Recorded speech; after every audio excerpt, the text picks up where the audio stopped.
Coucou Bénédicte. Alors, je suis très heureuse de te retrouver, de vous retrouver toutes et tous aujourd'hui dans ce cadre très particulier. J'espère que vous allez bien et que vos proches vont bien aussi. Et toi, Bénédicte, comment vas-tu? Moi, je vais très bien. Ce confinement de 2 mois est une aubaine pour aller au bout du bout du bout de ce que je voulais faire en allant partout, loin, à l'autre bout du monde, en pensant me trouver. Et finalement, on se trouve très bien chez soi. Et ça nous oblige à nous confronter à nos ombres, à nos angoisses, parce qu'à un moment donné, on ne peut plus se cacher, parce qu'on est obligé de plonger ou de ressusciter. Donc, je trouve que ça a un aspect positif, ce confinement. Ça nous oblige à ralentir et à mieux savoir où on va et qui on est et comment pouvoir canaliser nos émotions. Oui, Parce qu'il y a de quoi en avoir. tout à fait, tout à fait. Je partage complètement ton avis. Alors, Bénédicte Anne, je ne sais pas s'il faut encore te présenter, mais enfin, voilà, tu es love coach, psychopraticienne, tu es installée à Paris, tu es de renommée internationale. Je t'invite régulièrement lors de mes conférences. Tu as écrit pas mal de bouquins. Je vois qu'ils sont derrière toi. Je les ai repris ici aussi. Tu es spécialisée dans la question amoureuse. Alors, je voulais quand même d'abord te remercier parce que pour moi, tu m'as énormément inspirée, à la fois sur le plan personnel et professionnel. Ben, professionnel, certains le savent maintenant, j'ai créé depuis 4 ans les Mardis de l'amour qui se sont inspirés des Cafés de l'amour, où j'invite des conférenciers régulièrement sur la question amoureuse. Et personnellement aussi, ben parce que j'ai une vie amoureuse un peu compliquée, comme tout le monde, je crois. Et grâce à tes coachings, tes conseils, et ce bouquin, le prochain, c'est le bon, qui a été ma Bible pendant un moment, ben, j'ai rencontré la bonne personne. Super. Voilà. Alors, nous devions nous voir fin avril pour une conférence. Ça n'a pas pu se faire, donc c'est comme ça que nous avons décidé d'offrir cette petite vidéo. Et nous avons décidé de prendre le thème du choix amoureux, mais en particulier du casting amoureux. Un autre point dans lequel aussi tu m'as inspiré, c'est que comme toi, ben, je ne fais pas des coachings amoureux, mais j'ai développé un outil depuis un an, le bilan amoureux, pour aider vraiment mes patients et les personnes qui me suivent en conférence à trouver cette bonne personne. Alors, aujourd'hui, j'ai pas mal de questions en tête, mais une des premières questions, c'est vraiment tout d'abord, ben, est-ce qu'il y a une condition préalable qui serait vraiment importante et que tu voudrais nous partager sur avant de faire son casting amoureux? Oui, en effet, la condition préalable, c'est vraiment de savoir ce que je veux. Parce que la plupart du temps, les gens disent: «Je sais ce dont je ne veux pas, mais je ne sais pas ce que je veux et je vais me laisser surprendre». Mais quand on dit: «Je vais me laisser surprendre», on peut rencontrer le même ou la même avec un autre pull ou une autre robe. C'est-à-dire qu'on peut retrouver encore quelqu'un qui va s'avérer, pas compatible. Donc moi, je crois que c'est très important de savoir ce qu'on veut parce que plus je sais où je vais, plus j'ai de chances d'y arriver. Tout à fait, tout à fait. Il y aurait d'autres choses à dire, mais disons que la base, c'est je fais un casting, donc je vais chercher, je vais rencontrer, il va y avoir des possibilités. Dans un casting, il n'y a pas qu'une personne. Et donc, la première chose, c'est vraiment de me dire comment ça se passe dans mon corps quand je rencontre cette personne-là. Est-ce que ça résonne bien? Est-ce que c'est fluide? Est-ce que c'est réciproque? Ce que j'appelle ping-pong et ping-pong. Ou est-ce qu'au contraire, je sens la nuque, les bras, des douleurs dans le ventre? Il y a même des filles qui m'ont dit parfois, je sens dans la culotte des émotions. Donc, ça peut se passer à n'importe quel endroit du corps. Et c'est très important d'en tenir compte. Donc, ce que je veux et qu'est-ce que je ressens. Oui. Merci pour déjà ces conseils. Alors, d'abord, mais qu'est-ce que c'est en fait le casting amoureux? Essayons d'un peu le définir. Comment vois-tu ce mot? On a utilisé ce mot casting, mais qu'est-ce que c'est? Ça consiste à passer du temps. Donc, c'est comme pour chercher un boulot, ça prend du temps. On a un CV qui va plaire ou qui va pas plaire. On va être en entretien. On va plaire ou on ne va pas plaire. Le job qu'on nous propose nous plaît ou ne nous plaît pas.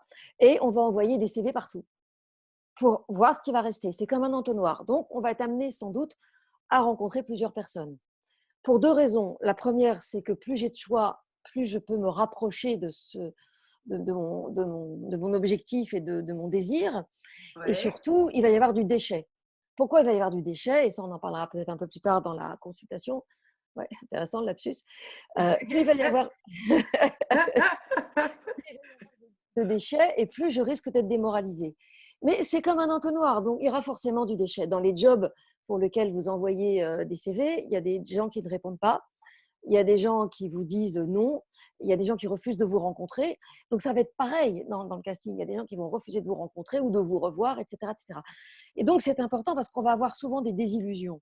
Et à force d'avoir des désillusions, qu'est-ce qui se passe? On se déprime, on se dévalorise et on se dit qu'ils sont tous nuls, que ça ne sert à rien et pourquoi gna gna gna. Et on finit par être dans l'aigreur. Et l'aigreur, ça n'a jamais fait de bien au corps. Ouais. Dans un de tes livres, tu parles beaucoup du sabotage. Et quels sont les liens que tu peux faire ben, justement avec son histoire personnelle? On sait que dans le choix amoureux, ben, ton histoire est quand même très importante. Ben, quels sont les liens que toi, tu peux faire avec ça? Alors c'est très simple, toutes les personnes que je coach pour dépendance affective ou souffrance amoureuse ont toutes en particulier, enfin, en commun, d'avoir choisi quelqu'un qui représentait au choix, il y a des variantes, papa, maman, la sœur, le frère, éventuellement un grand-parent ou un oncle, si par exemple c'était un oncle abuseur, peu importe le détail de l'abus. Et en fait, ces personnes-là, parfois ils ont une personne, parfois il y a toute la famille, et ils sont traités par ces soupirants et ces partenaires, enfin ces dates, comme ils ont été traités autrefois. Et quand j'arrive à montrer que ça te rappelle qui, ce comportement, ma mère, mon père, ma soeur, je dis donc voilà, c'est 5 en un comme les shampoings. Même les shampoings ne font pas 5 choses en même temps. Et là, tout l'enjeu, c'est de se dire, je suis attachée indéfectiblement à cette personne, parce que cette personne, derrière elle, il y a toute ma famille, toute la maltraitance, entre guillemets, de ma famille, parce que ça peut être quelque chose de subtil, on n'est pas forcément dans Zola. Et cette maltraitance, ce à quoi j'ai été habituée à l'époque, qui pour quelqu'un d'autre sera inacceptable et qui pour moi est normal, cette maltraitance, c'est là que je me suis sentie vivante et c'est ça que je retrouve. Et je suis là, oh j'en crève, il a disparu, il me prend mon argent, il m'invite jamais, il se pointe les mains vides, il arrive bourré, il me fait l'amour comme un cochon, elle a des oursins dans les poches, elle refuse le sexe, enfin, ils se plaignent tous, mais ils sont là, oh, dès qu'il y a un nouveau message, ils rampent et ils traversent la ville ventre à terre pour retrouver cette personne qui n'est rien d'autre que la recherche inconsciente d'une solution positive à la frustration ou à la déception, au rejet et aux blessures de l'enfance. C'est Mais ça. alors, Donc, je vous dis un truc important, c'est que jamais personne ne remplacera, ne réparera votre enfance. tout à fait. Donc, on se leurre. Tout à fait. Donc, c'est ça, en fait, le sabotage. C'est un peu paradoxal. À la fois, on aimerait rencontrer quelqu'un de différent pour aller mieux, mais à la fois, on retombe dans des schémas de répétition où on se fait quelque part auto-abuser. En fait, on cherche la personne dont on aurait voulu qu'il nous grandit, entre guillemets, heureux, mais qui est la seule personne dans notre environnement incapable de le faire. Parce que cette personne a un problème, probablement le même, mais elle a choisi non pas de s'écraser et d'accepter, elle a Tout à choisi fait. d'être identifiée à son agresseur. Donc cette personne va avoir avec vous les mêmes comportements que les gens de sa famille ont eu avec elle. Donc il y en a un qui est là, et l'autre fait. Donc on est vraiment sur un cheval, quoi. Et Dans ça un, galope. dans un rapport de domination, soumission, rébellion, on va dire. Exactement. En fait, c'est que chacun a vécu la même chose, mais chacun a choisi la façon opposée d'y Tout à fait. répondre. Et c'est pour ça qu'on est attiré. Plus les gens nous érotisent, plus les gens nous excitent, plus on en est red dingue et plus on peut être sûr qu'ils représentent des figures familiales ou des figures des gens qui nous ont élevés. Ça peut être aussi la nounou qui vous enfermait dans le placard et qui l'a fait pendant suffisamment longtemps pour que ça compte. C'est pas toujours les parents. Parfois, c'est curieux. Ce sont des gens à l'extérieur qui ont créé D'accord. ces situations. Mais alors, comment avant de voir vraiment comment et de plonger dans le casting amoureux et de comment le rencontrer, mais comment sortir de ce schéma, de cette blessure, comment en sortir pour rencontrer enfin quelqu'un de différent? Alors, 3 étapes. D'abord, accepter qu'on a été abusé avec notre consentement. Mm. Ça, c'est la base. Parce que je l'ai accepté. Quand je me suis fait piquer mon argent, frapper, tromper, humiliée, etc., je l'ai accepté. Donc, je En suis tant responsable. qu'adulte, tu veux dire, mais pas en tant Ah bien, qu'enfant. oui, je parle en tant qu'adulte aujourd'hui. Ah bah, encore récemment, enfin, des couples où les deux font des trucs de délire, quoi. Lui, il prévoit de lui piquer son téléphone parce qu'ils sont plus ensemble, mais il veut voir s'il fréquente quelqu'un d'autre alors qu'ils sont plus ensemble, tout en l'ayant quitté. Il lui pique son téléphone pendant 24 heures.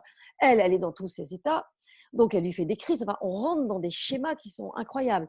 Donc, vraiment, en tant qu'adulte, à partir du moment où je me fais abuser au sens large, ça veut dire que chacun y met ce qu'il veut, je l'accepte. Donc, déjà, j'accepte de reconnaître que j'ai ma responsabilité. C'est sa responsabilité, oui. Et ça, c'est hyper important parce que si C'est je ne vrai. le reconnais pas, si je pense que c'est la faute de l'autre, c'est le mec, la merde, tous les mêmes, je ne vais pas avancer. Ensuite, une fois que j'accepte ma responsabilité, j'admets que j'ai trouvé de la jouissance. Oh, c'est bon quand tu me maltraites. Oh, j'adore. Ah, j'ai mal, tu me fais mal. Ah non, mais c'est trop bon. Enfin, j'ai eu un bénéfice caché. C'est ça, Et c'est la jouissance, ce sont des émotions fortes, c'est ça que tu veux dire. intense. J'aime bien quand tu retraduis ce que je dis. Des, des émotions intenses, exactement. Des émotions intenses, parce qu'avec lui, je vibre. Oh, c'était trop bon avec lui. Voilà, donc il y a ça.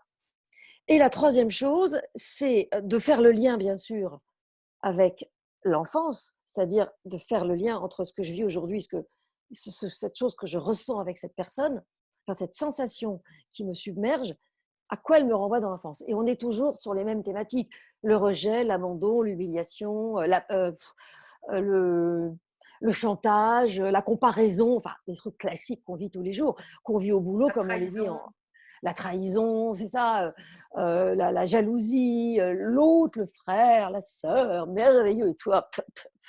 Voilà. Donc c'est vraiment important de faire ce lien. Et ensuite, et je crois que c'est la dernière étape, c'est d'accepter que j'ai pas vécu dans la petite maison dans la prairie. Parce que tant que je rencontre des bad boys et des bad girls, des cruellas, je les appelle, je protège mes parents.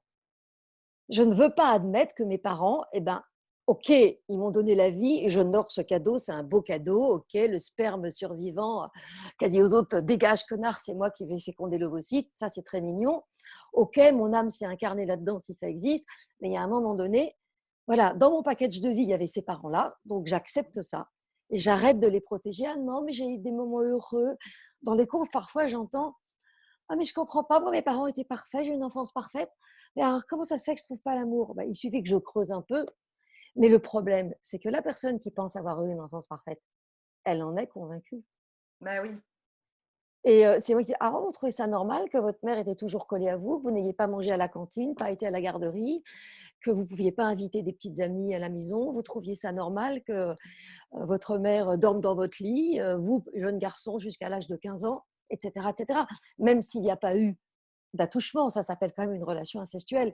Donc quand on commence à creuser, les gens ont un mal fou à reconnaître que leurs parents ne sont pas des êtres. Tout à fait. Oh, oh, oh. Mm. Voilà, ça c'est C'est ce le que, gros problème. c'est Ouais, ce que tu appelles aussi faire le deuil de la reconnaissance, du besoin de reconnaissance. exactement. Exactement. Ok. Parce que cette Alors, reconnaissance-là, elle est ontologique. Hein. tout à fait. Enfin, ça mériterait un zoom. Oui, Mais tout bon. à fait. Alors, bon, on va aborder maintenant comment fait-on pour rencontrer cette personne, cette bonne personne. Et alors, on va aborder deux points. D'abord, hors confinement, de façon générale. Et puis, je pense qu'il faut vraiment contextualiser aujourd'hui, c'est dans le mode confinement, mais comment rencontrer cette personne? Comment fait-on? Alors déjà, sans vouloir radoter sur le livre Le prochain c'est le bon, je pense qu'il y a des préalables.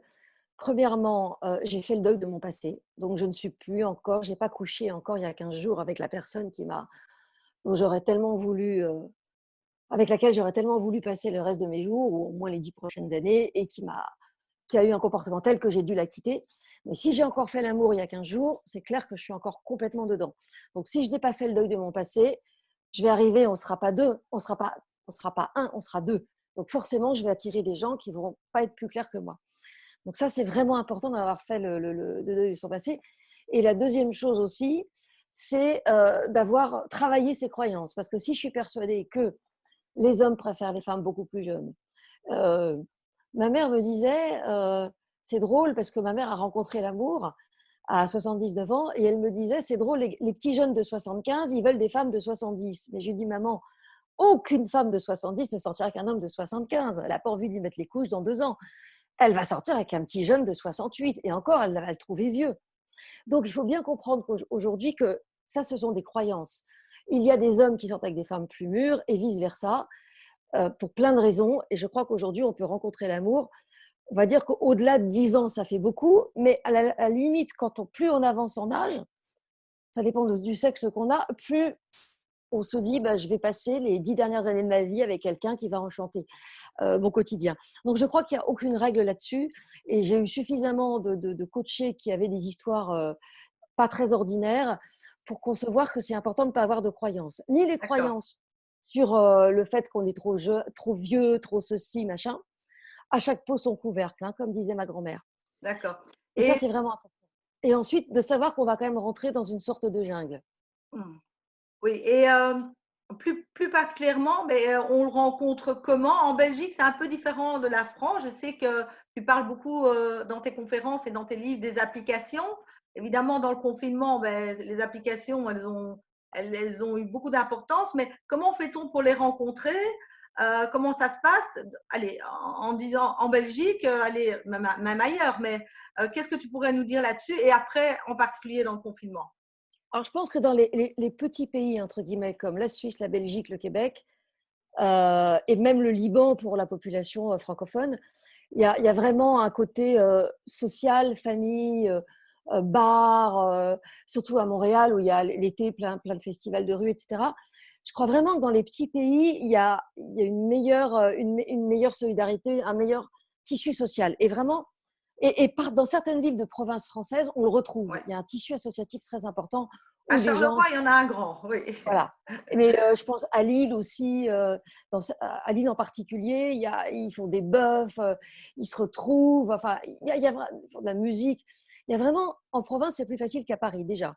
Maintenant, ce qu'il faut savoir, c'est que quand on a beaucoup écumé les bars et les endroits où on peut rencontrer des gens et qu'on ne trouve pas, alors ça dépend si on habite dans un trou perdu ou si on habite dans un lieu où il y a du passage, bah, c'est vrai que l'application ou les sites de rencontres font gagner du temps. Pourquoi? Parce qu'on fait son marché, le cheveu gras, pas lavé dans son lit le dimanche, et on commence à préparer en fait les futurs dates.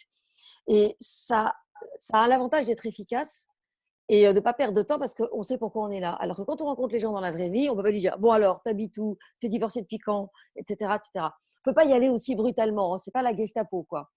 Tout Donc, à alors que sur fait. un site ou une appli, on passe l'autre à la question. On peut le faire en minaudant. Mais les premières questions que les coachés posent, les filles, c'est t'habites où? Donc, géolocalisation, tu vis seule, tu cherches quoi? Et après seulement, elles demandent le boulot.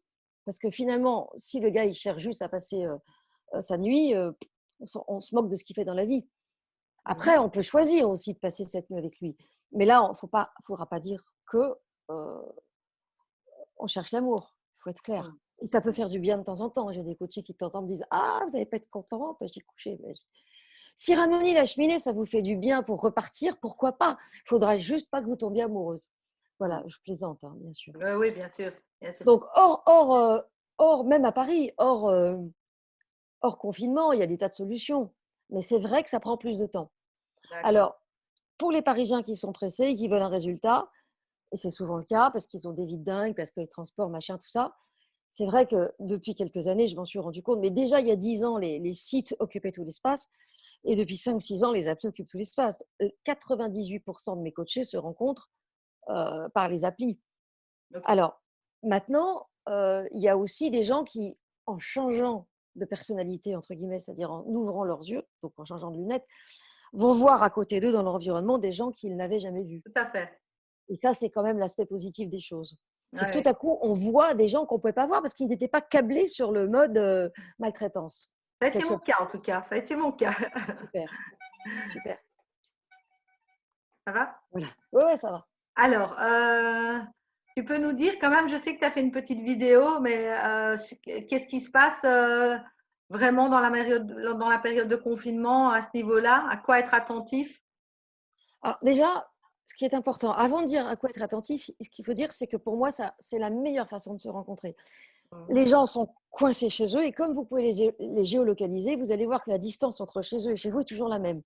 Et vous n'allez pas voir des types découchés. Vous voyez, le type qui à 10 heures est ailleurs, à minuit est ailleurs, et à 6 heures du matin, il est encore ailleurs, alors que quand il est chez lui, il est à 5 km, là, il est à 15 km. Donc, les gens sont chez eux. Ils ne peuvent pas avoir des tas d'autres rendez-vous. Ils ne sont pas à gauche, à droite. Donc, OK, ils ont peut-être d'autres contacts, mais concrètement, ils sont disponibles. La plupart du temps, ils Tout ne à bossent fait. pas, ils bossent moins. Donc, ils ont le temps de répondre. Et là, il y avait Ouais. une coachée qui me disait hier encore ah ouais, mais alors, ils ne sont pas intéressants. Je dis des mecs pas intéressants ou des filles pas intéressantes, parce que quand je parle des hommes, je peux dire la même chose des femmes. Il y en a partout, c'est la vie. Et comme il se trouve que mes coachés sont des personnes qui se posent des questions, qui se remettent en cause, quelle que soit leur origine socioculturelle, bah, le truc, c'est que ces coachés-là, elles ont une exigence de conscience déjà. Et quand le gars, il est plat, il dit rien, elle pose une question, il répond juste du bout des dents, elle se dit, il n'est pas motivé. Et elle a raison. Et il y en a d'autres qui, tous les jours, s'appellent au moins 1 heure en visio et se racontent leur vie. Donc, quand ce n'est pas fluide, quand ce n'est pas réciproque, il faut laisser Tout à tomber. fait. Donc ça, c'est vraiment la base. Oui, oui. Et tu disais aussi que c'était l'occasion privilégiée dans le confinement de créer un lien euh, justement avec la personne et comment créer ce lien et quels sont, ce sera après l'autre question, mais quels sont les pièges à éviter, mais comment créer ce lien. Et c'est vrai que le fait de ne pas l'avoir tout de suite, ça peut vraiment augmenter le lien, en tout cas par visio, que tu peux avoir avec l'autre personne. Oui, alors tu parles de visio, tu as raison, parce que ça sert les gars qui ne veulent pas la visio, c'est toujours flou. Oui, Euh, oui, ça tu disais, ça c'est un et c'est piège. toujours flou. Et là, il y en a encore une qui me disait, il y a eu 3 veufs sans enfants et on s'est retrouvés sur Skype et le gars, il ne voulait pas se montrer. Ça, c'est des types qui n'habitent pas du tout là où ils disent habiter Ça c'est et qui, danger. voilà, c'est danger et qui essaient de rendre la fille amoureuse et lui piquer son argent à terme. Donc, c'est important parce qu'il y a ce genre de piège. Mais ça se sent très vite. Quand ils sont sur des plateformes pétrolières, il faut toujours se méfier. Puis quand ils ne veulent pas le visio. Et je dirais même plus que le visio qui est devenu nécessaire en temps de confinement et qui était tout à fait inconcevable avant, fait gagner beaucoup de temps parce que toutes les Tout coachées à qui ont fait. fait des visios, dans le visio, quand ça passe pas, ça va pas passer longtemps, quoi. Et ça s'arrêter tout de suite et ça va éviter un rendez-vous. Peut-être que ça va réhabiliter le visio parce qu'avant, il y a oui, je laisse la mystère, machin, tout ça. Voilà, c'est ça l'idée. Alors, le visio, c'est une chose. Maintenant, tu m'as posé la question de. Il y avait aussi, donc d'où l'importance de créer vraiment le lien avec la Oui, le personne. lien. Donc ça, c'est une chose. Tu Oui, voulais et encore comment on dire fait? quelque chose là-dessus? Oui, absolument. Parce que de toute façon, je pense que c'est très clair. Ça, c'est ou c'est pas. Quand on rencontre quelqu'un au-delà du physique, il se passe un truc ou il se passe rien dans l'échange. Et quand on a envie de savoir, on a envie de se renseigner sur l'autre. Si vous avez un date avec au téléphone, d'abord au téléphone, ensuite avec un contact, vous avez envie de savoir d'où il vient, qui il est, son passé, ses amis, ce qu'il aime faire le matin quand il se réveille, le week-end. Enfin, vous êtes curieux de l'autre parce que vous êtes disponible, vous avez envie de vous remplir de l'autre et vous avez envie de donner. Et c'est pour ça que les gens que vous jugez pas intéressants, soit ils sont vraiment neuneux, c'est possible, mais moi je pense qu'ils sont surtout mollement motivés par vous parce qu'ils en ont 3-4 dans la liste d'attente, un peu comme quand vous appelez sur un opérateur téléphonique, vous êtes en liste d'attente, vous allez passer dans X minutes. Donc on vous met en liste d'attente parce qu'ils pensent que l'autre est plus excitante que vous, ce qui peut être une erreur. Mais quand ils ne sont pas motivés, quand il n'y a pas cette fameuse fluidité, cette fameuse réciprocité, on lâche. Il y a suffisamment de choix aujourd'hui. Oui, tout à On fait. n'est pas, on n'est pas coincé avec 3 pelés intendus, quoi. C'est pas vrai tout ça. Oui, Le lien, est-ce qu'on a des choses à se dire? Est-ce qu'on est impatient de se parler quand quelqu'un dit ah ben oui, il y a du répondant, quoi. C'est oui, oui, fluide, comme oui, nous oui. en ce moment, comme nous en Oui, ce oui, moment. c'est ça.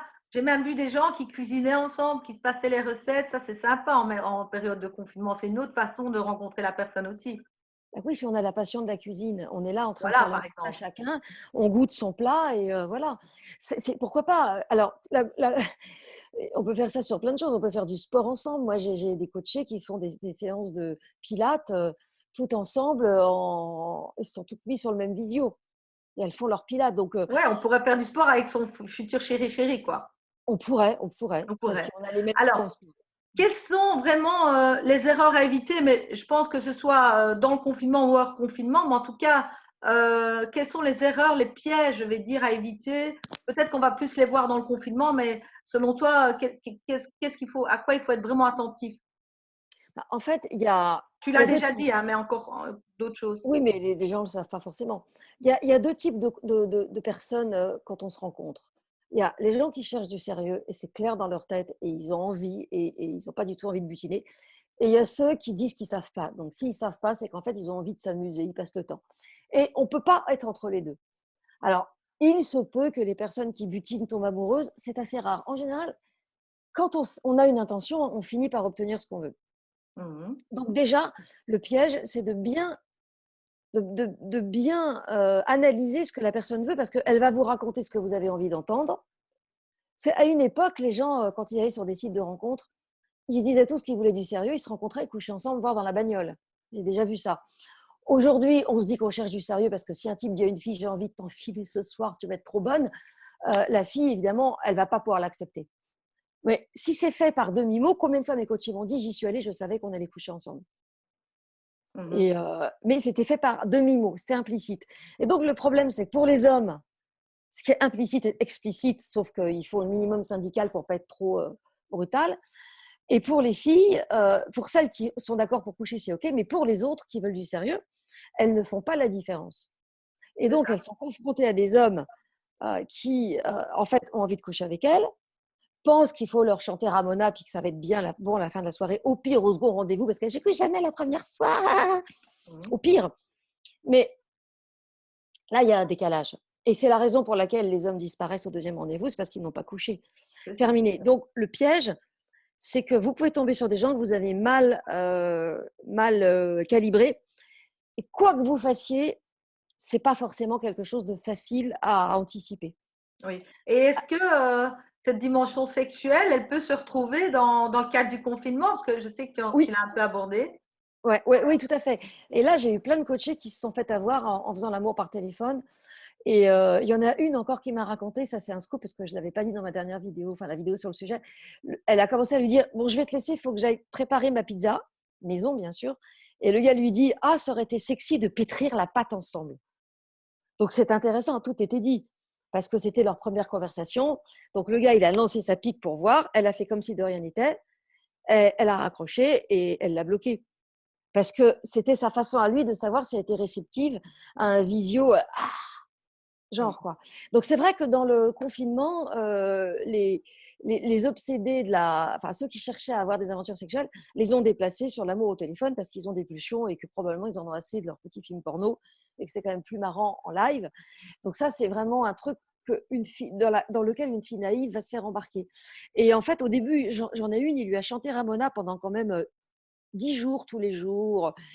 Il m'a dit les mots que j'avais envie d'entendre. Et après, il a amené la sexualité au téléphone, mais alors, comme si c'était naturel. Et elle s'en est pas rendue compte. Et c'est quand il a disparu après qu'elle a compris. Mhm. Et j'en ai une autre qui était en couple depuis 15 ans. Et quand elle lui a dit, j'en ai assez de faire des choses cochonnes enfin, en visio, le gars a disparu. Parce il était marié, donc il était confiné avec son épouse. Et il s'est dit, si je peux même plus jouir, ça m'intéresse pas. Mhm. Donc, c'est vraiment important, la dimension sexuelle. Je ne dis pas qu'il faut que le sexe, c'est pas bien. Je dis que le sexe, c'est bien quand on est des adultes consentants et qu'on veut la même chose. Et souvent, mais les femmes sont comme ça. Parfois, elles sautent sur les hommes. J'ai une coachée qui a rencontré un type. Ils sont ensemble depuis presque un an. Et le gars, lui, était très, très lent à la détente. Je lui dis, mais c'est pas grave, il est lent. Soit à son rythme. Et ils ont mis, je ne sais pas combien de temps avant de se voir, avant de s'embrasser. Ils ont dû se voir 15 fois avant de coucher ensemble. Et la première chose qu'il lui a dite, c'est, comme c'était un bon parti, entre guillemets, toutes les femmes m'ont sauté dessus. Mhm. Donc, ça marche dans les deux sens. Des femmes qui pensent, soit parce qu'elles sont là, parce qu'elles ont un mari ou qu'elles ont besoin physiquement, sexuellement de faire l'amour, soit parce qu'elles pensent qu'elles vont choper le mec si elles couchent avec lui tout de suite. Donc, il y a aussi des femmes qui sont très agressives, entre guillemets, au sens anglais du terme, sexuellement.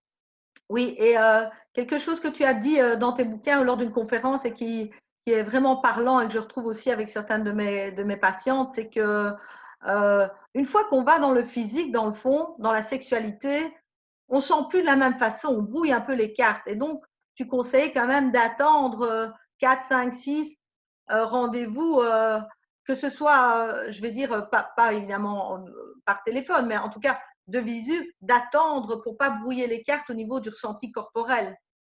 Oui, parce que si c'est la bonne personne, on n'est pas à 3 jours près ou 3 rendez-vous près. Et si c'est Voilà. la mauvaise personne, de toute façon, elle va disparaître au bout du deuxième ou au bout du quatrième. Elle ne dépasse jamais les 5 rendez-vous sans coucher si quelque chose doit se passer. Et si quelque chose se passe, ben, ça va se passer. Et si ça ne se passe pas, la personne va disparaître. Et alors, pourquoi je fais ça? Pour 2 raisons. La première, c'est que plus je connais l'autre, mieux je sais si on a les mêmes objectifs et les valeurs de base qui sont communes. Tout à Parce fait. qu'il y a parfois des gens qui se rendent compte qu'ils sont sur des planètes, ils se plaisent, mais ils sont sur des planètes différentes. Et la deuxième chose, c'est qu'avec l'ocytocine, qui est l'hormone de l'attachement, il y a quelque chose qui se passe dans la sexualité, dans le mélange des muqueuses, qui va rendre certains hommes qui ont un féminin développé et beaucoup de femmes amoureuses. C'est-à-dire, elles disent oui, c'est juste pour un soir, puis après, elle a quand même envie que le gars la rappelle. Et c'est vraiment troublant parce que, surtout que maintenant, les hommes sont tous de bons amants.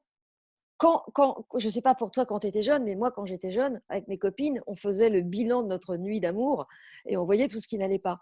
Aujourd'hui, soit l'homme était romantique, soit il était comme dans un acteur porno. Aujourd'hui, il peut être tour à tour romantique et acteur porno, est un excellent amant et très tendre.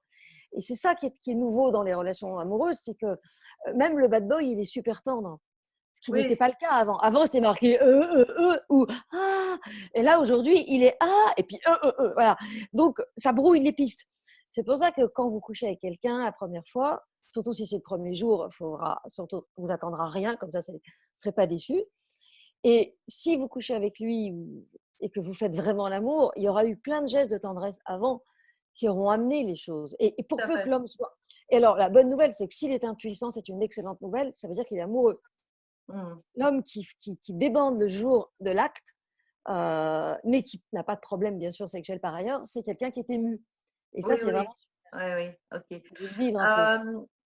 Euh, Autre question, tu l'as quand même déjà abordé, mais est-ce qu'il y a vraiment des types de profils qu'il faudrait complètement éviter?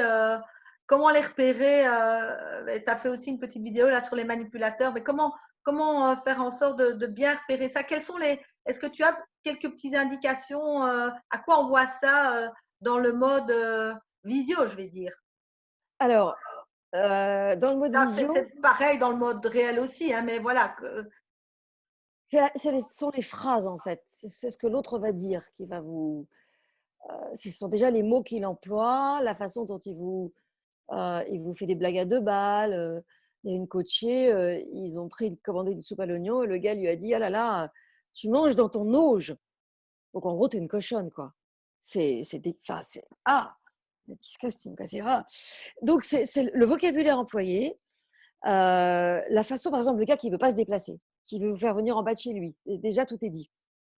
Les gars normaux, ils ont envie de courtiser, donc ils se déplacent. Alors après, on va faire un mi-chemin. Mais moi, la plupart de mes coachées, elles rencontrent pas très loin de chez elles. Elles vont pas traverser tout Paris. Et Donc ça excuse-moi, je marche bien. t'interromps. Oui.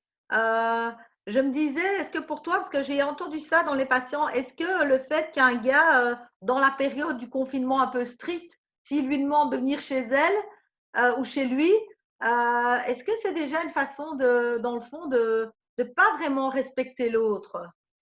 Alors c'est à double tranchant, parce que c'est vrai qu'en allant chez l'un et chez l'autre, on évite tous les problèmes, de police et compagnie, et on est tranquille, surtout si on a longuement parlé. Mais c'est aussi un piège pour coucher. Donc moi, ce que je propose, c'est ce que font certains coachés, ils se retrouvent à la Biocoop, ou au supermarché. Ils conservent la distance, ils se voient en vrai. Et après, ils peuvent marcher dans la rue, ça va, surtout s'ils sont jeunes, bon. Et s'ils sont plus âgés, ils peuvent mettre un masque éventuellement, mais si voilà. Et là, après, on peut envisager les choses. Mais je trouve qu'aller chez l'autre, la première, directement en profitant du confinement, c'est une forme d'abus. Oui, je trouve aussi. On est On est d'accord. d'accord. Mm. Euh, Encore un mot sur les manipulateurs ou Oui, il y a donc le vocabulaire, il y a les ricanements, le comportement, les rictus, la façon dont il parle de son ex. Quand le gars vous dit, ou la fille, mon ex était mannequin, mon ex était richissime, mon ex était ceci et cela. Quand il met l'ex autre, combien de fois les coachés m'ont dit, oui, il m'a dit que son ex était une femme politique influente, moi je me suis sentie misérable. Donc déjà, c'est une façon de mettre l'ex en haut comme référence et vous, par terre à ramper, quoi. Donc c'est la comparaison, c'est les questions indiscrètes, la façon dont ils vont vous poser des questions. du style, vous vous y attendez pas du tout. On vous demande, c'est quand la dernière fois que tu as fait l'amour? Euh, tu te teins les cheveux, tu as rembourré ton soutien-gorge, il est push-up ton jean. Des questions intimes et désagréables. Enfin, des questions qui mettent mal à l'aise. Et puis vraiment écouter son corps, parce que c'est quand même le corps qui fait. Qu'est-ce qu'il me dit là? Dès que vous sentez que c'est confus ce qu'il vous dit, dès que c'est confus, il y a un loup. Il faut, il Et faut... les gens quand même vivent actuellement, ben voilà, certains vivent très bien le confinement, d'autres sont un peu plus déprimés. Qu'est-ce que tu penses des gars un peu, ou des filles un peu déprimées, dépressives? Comment faire le tri dans ce cadre-là? Parce que tu as aussi, tu as les bad boys, tu as les gens dépressifs. Alors là, on rentre dans, je suis la sauveuse. Enfin, on sait bien que les dépendants affectifs vont souvent chercher, sont dans un rôle de sauveur, ils vont chercher des grandes victimes. Comment faire alors? Alors, il y a plusieurs choses dans la question. Il y a beaucoup d'hommes en ce moment qui s'ennuient et qui Ouais, utilisent les applis pour passer le temps. ouais, Et ça se voit parce qu'ils n'ont rien à dire. Donc ça, c'est la bonne nouvelle, on les repère très vite. Les bad boys, eux, ils sont intéressants, puisqu'ils vous donnent envie. Donc eux, ils ne sont pas du tout sur le même registre. Les gens qui sont dépressifs sont des gens qui ont fait le tour des séries, appellent leurs amis. Moi, il y a plein de gens qui m'ont appelé ou qui m'ont envoyé des messages que je n'avais pas entendus, ça m'a fait plaisir. Mais en même temps, je n'ai pas tant de temps que ça, bizarrement. Donc, les gens s'ennuient et c'est plus excitant de parler à quelqu'un qu'on ne connaît pas, soit pour se répandre, donc là, vous devenez le psy gratos, mmh, soit parce qu'on passe le temps. Mais de toute façon, la seule chose qui doit vous guider, c'est ping, pong, ping et pong. Et l'énergie. Parce l'énergie, que oui. quand elle commence à m'appeler en me disant je suis toute excitée, etc., il se passe des trucs, quoi. Il se D'accord. passe quelque chose. Voilà. OK. Donc, c'est vraiment important d'écouter son corps. Je crois que je ne cesserai jamais de le répéter. Et Ouais, puis, d'écouter ce que l'autre vous dit. Parce que souvent, voilà. il vous dit tout dans les premiers échanges. Surtout les hommes. Les hommes, ils ne sont pas malins pour ça. Ils vous racontent tout la première fois. Mmh. Après, ils se cachent. Mais si vous D'accord. posez bien les questions, ils parlent. Ouais. Alors, on arrive tout doucement à la fin parce que je vois que le temps avance. Comment, juste un mot, ton avis sur, ben voilà, on est en train de sortir, du confinement strict, on est en train de déconfiner, un peu partout, bah, comment organiser cette rencontre? Tu as déjà dit aller marcher, mais il y a la question des masques, la question, de la distanciation sociale, si on est encore pendant 2 mois dans la distanciation. Enfin, quel est ton avis à toi là-dessus? Ça, je suis curieuse, un peu personnellement, quoi. Moi, je pense que vraiment, les moins de 40 ans, ils n'en ont rien à faire. Un, parce que de toute façon, si jamais ils l'attrapent, ça va leur passer dessus, s'ils n'ont pas de pathologie annexe ou connexe plutôt. Et donc déjà, je pense que les trois quarts des gens n'en auront rien à faire. Ça, je sais que c'est pas politiquement correct, mais c'est la réalité. Ensuite, il y a des gens qui sont très parano. Et je vois bien, il y a des gens qui sont restés confinés chez eux. Je le vois dans la rue en faisant les queues. Ils sont là avec leur masque, ils me regardent. Moi, j'ai pas de masque. J'en ai pas, de toute façon, la question se pose pas. Et je me rapproche de la vitrine pour commander. Donc, il y a des gens qui sont parano. Les gens qui sont parano, ils vont pas sortir et ils vont pas avoir des dates. Donc, va rester les gens je vois bien dans la rue déjà chez nous, le déconfinement a commencé en fait. Dans l'énergie, ça se sent. Donc, effectivement, on peut marcher ensemble. On a fait déjà le visio, donc on peut aussi avoir une activité. On peut rester à 1 mètre de distance, ok. On peut ne pas se toucher. Va quand même y avoir un moment où on va quand même avoir envie de s'embrasser. Ben oui, oui, Et franchement, comme j'imagine qu'on n'aura pas de test pour vérifier ce qu'on a, il y a un moment donné, en plus, on se sera forcément vu pendant au moins 15 jours. Entre le moment où on s'est vu et le moment où on va peut-être s'embrasser, compte tenu du déconfinement. D'ailleurs, c'est intéressant ce que tu dis parce que ça montre que les règles de prendre le temps vont continuer à s'imposer après. oui, ça c'est Et donc, bien ça. et au bout de 15 jours, on ne l'aura plus, entre 15 et 20 jours. Et donc, à ce moment-là, on pourra s'embrasser. Et à un moment donné, il faut aussi lâcher prise parce que sinon, on ne vit plus. Hein.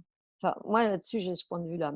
Et puis, les OK. gens qui ne veulent pas, ils, ils sortent, ils draguent pas. Parce que si vous commencez à rencontrer quelqu'un, que ça se passe bien et qu'il y en a un qui est rigide sur la question, au-delà d'une norme qui serait, on va dire, 3 semaines, il y a un moment donné, il y a un problème, quoi.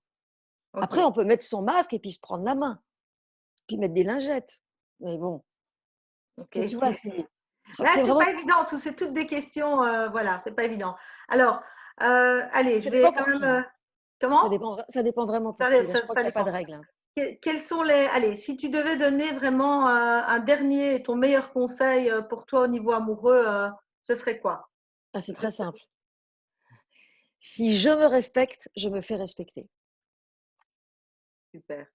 Donc, et C'est ce que je dis toujours. C'est ce que je dis toujours. c'est ce que j'appelle la méthode Terminator. Pa, pa, pa, pa, j'élimine toutes les personnes, soit qui ne m'intéressent pas, soit qui me traitent par le mépris, soit qui ne me respectent pas. Parce qu'on peut traiter par le mépris, ça veut dire quelqu'un qui disparaît sans explication. D'accord. Ok, ça veut dire que tu n'es pas pour moi. Et c'est ça qui est difficile, c'est d'accepter l'échec. Ça, c'est vraiment, ça mériterait une vidéo parce que l'échec, c'est quelque chose qui démoralise énormément les gens. Tout à Au lieu de fait. se dire, si ça ne s'est pas fait, c'est que ça ne devait pas se faire. Mhm. C'est une forme de lâcher prise aussi, ça. Voilà, Alors, je regarde le temps parce que notre vidéo oui, là va d'accord, bientôt d'accord, d'accord, se terminer. J'ai d'accord, peur qu'après on ne puisse pas l'enregistrer. Alors, d'accord. bah, écoute, d'abord, ben, un grand merci. Franchement, je suis très heureuse de pouvoir t'interviewer comme ça, à défaut de t'inviter à Charleroi. C'est toujours un grand bonheur quand tu viens ici. Euh, Si on peut se voir, on avait une date en juin, ben, si on peut à ce moment-là refaire une Fin juin, ouais. conférence, on la fera. Si pas, ben, dès qu'on peut, je te réinviterai en tout cas sur Charleroi et je sais que comme tu aimes bien aussi les Belges, bah, à mon avis, tu n'hésiteras pas à venir. Euh, voilà, donc merci à chacun et à chacune de nous écouter, d'être là. Le fait que vous soyez là, ben, ça nous motive. En tout cas, moi, ça me motive et toi aussi, je suppose, ben, pour vous donner toute une série de conseils. Vous pouvez… Attends, oui, je voulais ajouter quelque chose. Même si ça ne marche pas à Charleroi fin juin, moi, j'ai mon billet de train pour Bruxelles et je vais à Bruxelles quand même. Donc, on d'accord. pourra me rencontrer. Et parce que j'adore la Belgique, j'adore aller à Charleroi, j'adore aller à Namur chez ma copine Marie-Christine, j'adore aller à Bruxelles chez Martine. Enfin, vraiment, j'adore la Belgique et franchement, Super. euh, ouais, vraiment. Donc, je viendrai de toute façon. Si on peut le faire, on le fera avec plaisir. Et si c'est trop tôt, on le fera à l'automne. Ben, si on ne peut Et pas faire des conférences, on fera des… Voilà, tu pourras coacher aussi, euh, également en one-to-one si les gens ont des demandes, quoi, oui, on verra. évidemment. En tout Alors, cas, je veux te remercier d'avoir eu cette idée parce que je n'y aurais pas pensé. Et je trouve que l'interaction est beaucoup plus stimulante. oui, tout à fait, tout à Pour fait. en faire d'autres d'ailleurs, ça me donne Oui, oui, des oui, envies. c'est super. En tout cas, vous pouvez nous rejoindre tous sur nos pages Facebook, sur la celle de Béné, sur la mienne pour un coaching ou un bilan amoureux. Prenez soin de vous, prenez soin de vos proches et à très bientôt. Et merci Bénédicte. Et merci à toi. À bientôt. À bientôt.